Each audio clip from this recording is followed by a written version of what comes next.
Mga katot, teka lang, may nag-U-turn pang isang sasakyan.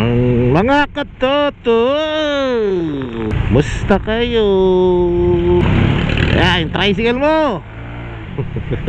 Musta kayo mga katoto?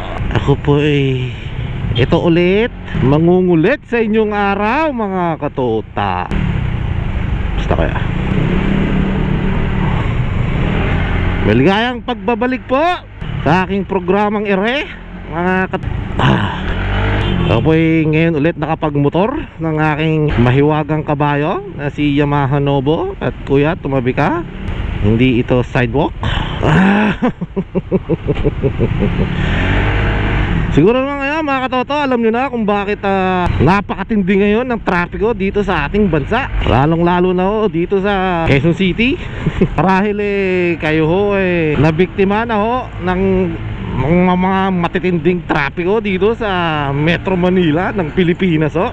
At kung ako tatanungin nyo, mas pipiliin ko bang magmotor kaysa sa magsasakyan, yung 4 na gulong kaysa sa 2 gulong? Para sa akin mga katoto, napaka-practical lang na tayo po ay, or ako po ay na magmotor. Unang-una po sa lahat marami akong oras na hindi ho nasasayang sa aking pagmumotor. Pagkat po ay nakita nyo naman ho kanina yung mga aking mga galawin sa trapiko na yan. Ako po yung parang uod na kung saan-saan po lumulusot. Ako po yung parang ipis kung saan-saan po lumulusot, no mga katoto? No.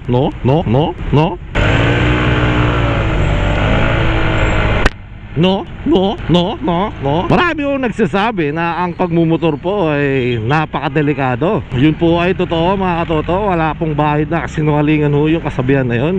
Sapagkat po marami ho tayo nakikita ngayon sa ating mga balibalita sa ating telebisyon at sa YouTube na ere, na marami ho tayo nakikita mga na-aksidente yung mga nakamotor. Ito naman po ay sadyang ewan ko lang ho. Talaga pong napakadelikado magmotor, lalong lalo na ho dito sa Metro Manila. Lalong lalo na ho kung ang isang rider po ay walang disiplina sa katawan, sa sarili at sa mundo. Hindi ko naman nilalahat ng ating mga kapwa rider, no. Marahil meron naman hong konting bilang o maraming bilang ho na talaga hong hindi po edukado, no mga toto, no. Ito po hindi ko sinasabi para tawag doon, para ho siraan po ang ating mga kapwang rider. Ito ay sadyang isa pong katotohanan ho dito sa ating bansa na hindi ko alam kung ano sinasabi ko at nawala na ako sa aking topic. Sa pagbumotor mga katoto, kailangan mo disiplina ho tayo, no. Disiplina at mahabang pasensya ho mga katoto.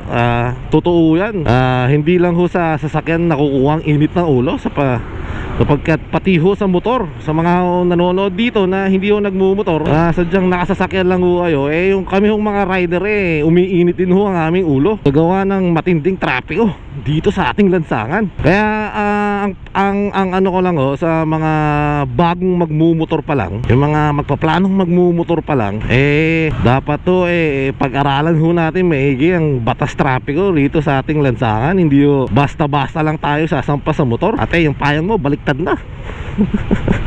Hindi po yung natuto lang ho tayong magmotor, natuto tayong gumamit ng silindador, preno, cambio o ano man. Hindi ho ibig sabihin isa na ho tayong professional na rider. Ito po ay tawag dito, aabutin po, no mga katoto, no ng maraming oras upang ang isang rider ay maging ganap na rider talaga. Kailangan ho nating, tulad nung nasabi ko kanina, aralin ho ang batas trapiko. Yan po yung impormasyon po na yan makikita ho natin sa ating mga designado sa mga LTO po, no?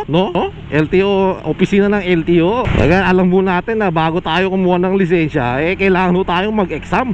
Meron din ho yung hindi ka na mag-e-exam, pagkat alam nyo na yun, no?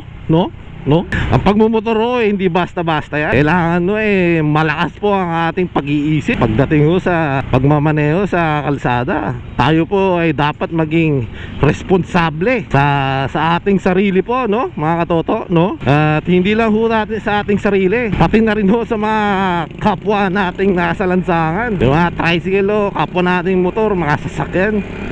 At buhay po ang nakataya dyan kung tayo po ay padalas basta-basta lang ho magmumotor. Napakadelikado ho nun, mga katoto. Kaya ang payo ko lang ho sa inyo na nagpaplano po magmotor, pag-aralan ho natin, bigyan ho natin ng oras upang po matutunan po natin ang batas trapiko. Alam ko, paulit-ulit ang sinasabi ko kasi ho, hindi ho ako naka-prepared sa motovlog na to. Ganun pa man ho, yun lang ho ang payo ko sa mga yun, sinabi ko na ako kanina. At hindi ko lang uulitin kasi nakakasawa na akong pakinggan. Pero kung tayo po isa na pong ganap na talagang rider ho. Ako po, yung sarili ko po, hindi ko pa ho kinukonsider na professional na akong motorcycle rider dito sa ating bansa. Ako po isa pa hong estudyante ng pagmumotor, no? Mahirap mo intindihin yung aking sinabi na yun, pero malalaman nyo rin ho. Ang isang bagay ho, hindi ho natatapos ang ating pag-aaral doon, no, mga katoto, no? Aabutin po ng maraming taon yan upang tayo maging ganap na isang ganon. Ang gulo. Pero kung kayo natutong magmotor at sanay nyo na ho mga batas trapiko, sinasabi ko sa inyo ngayon, mga katoto, na napakasarap ho sa pakiramdam ng nakamotor.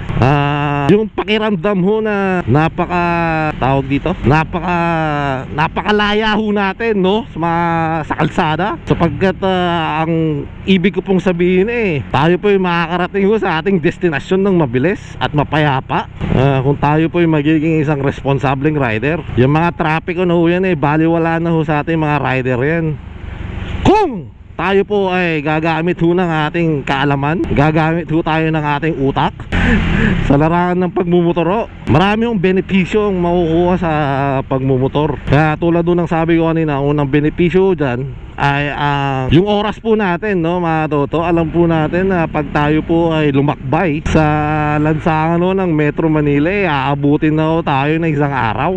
Pero kung tayo po ay nakamotor po, mga toto, yung oras po kontrolado na ho natin. Kaya mo yan?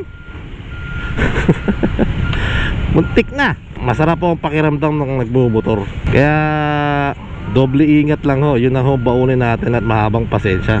Yun lang ho ang gusto kong pag-usapan sa episode na to. Pangalawang benepisyo o isa pang benepisyo ng pagmumotor pagiging matipid sa gasolina, mga toto. Ito pong aking mahiwagang kabayo na to. Ito pong aking mahiwagang kabayo na 200 lang po, mga toto. Umaabot ho to ng 1 linggo. Pinakamatagal na ho 2 linggo. Maniwalat kayo sa hindi. Kumpara ho sa sasakyan, ang 200 pesos nyo hindi ho aabot ng 2 araw yan sa sasakyan. Dahil ho sa trapiko. At alam nyo naman ho, kung gaano katagal na nakaandar ang sasakyan, yun din po yung pagsunog ng gasolina. Yun din po ang pagsunog ng pera sa ating bulsa. Yun lang ho ang aking masasabi tungkol sa tungkol sa aking experience sa pagmumotor dito sa Maynila. Kung napapansin nyo, mga toto, iba na ho kulay ng aking helmet ngayon. Ito po yung kulay puti na, sapagkat ito po ay ang helmet na galing ho kay Sek Moto Supply. At ako po ay nagpapasalamat sa Sek Moto Supply. Kayo po yung tinatawag ko. At ako po ay nagpapasalamat sa helmet na napakaganda pong gamitin. Ako po hindi binabayaran ng SEC. Sadyang yun lang ho ang aking tingin sa helmet na At kung kayo po ay nagbabalak ho bumili, ito po yung windstorm po nila na helmet. Ang halaga po na ito ay nasa 3,000 lang ho. Yun po, mga toto. At ngayon po ako ay pupunta ho sa SEC at kukuha ko nung yung may papalit ho rito, yung maitim ho na lensyo. At mahirap po kasi pag mga toto, sa pagmaaraw nakakabulag. At dito na ako magtatapos ng maraming salamat. Dito na ako magtatapos ng aking motovlog po, mga katoto. Maraming salamat. Ako po si J-Mac Motovlog, ang inyong tagapagtanggol sa Don. Sige po, paalam.